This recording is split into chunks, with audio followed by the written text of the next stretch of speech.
রুদ্রাক্ষ নিয়ে আজকের কি দু একটা টিপস বলি। ছমুখী বা চারমুখী রুদ্রাক্ষ এরকম প্রত্যেকটা গায়ে লেবুর কোয়ার মতন আজি থাকে, এইটা দেখে মুখ চেনা যায় কোনটায় ছমুখী, কোনটায় পাঁচমুখী, কোনটায় চারমুখী।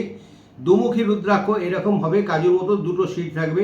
দুমুখী রুদ্রাক্ষ ভালো, একমুখী রুদ্রাক্ষ খুব রেয়ার, ভালো জায়গা থেকে না কিনলে ঠকে যাবেন। তাই আমি বলি সর্বদা যেটা বহুল প্রচলিত ছাত্রছাত্রীদের জন্য ছমুখী অথবা চারমুখী রুদ্রাক্ষ বাজারে পেলে তাদের গলায় পরিয়ে দিন। কিন্তু সাধারণভাবে আমি আজকে দেখছি বহু মহিলারা এই রুদ্রাক্ষ পরার প্রবণতা রয়েছে। তা আমি রিকোয়েস্ট করব, রুদ্রাক্ষ মহিলারা পরবেন না। তাদের নানান শারীরিক অসুবিধার কারণে রুদ্রাক্ষের অপব্যবহার না করাই ভালো। ঠাকুর ঘরে রেখে দিন, শিবের কাছে রেখে দিন, সেই রুদ্রাক্ষের জল আপনি পান করতে পারেন, ভিজিয়ে গায়ে মাথায় দিতে পারেন, ভালো থাকবে।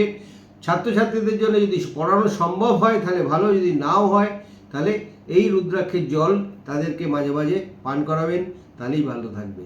পড়াশোনা ভালো হবে, বিদ্যা বুদ্ধি মেধা সমস্ত ডেভেলপমেন্ট এই রুদ্রাক্ষই করবে।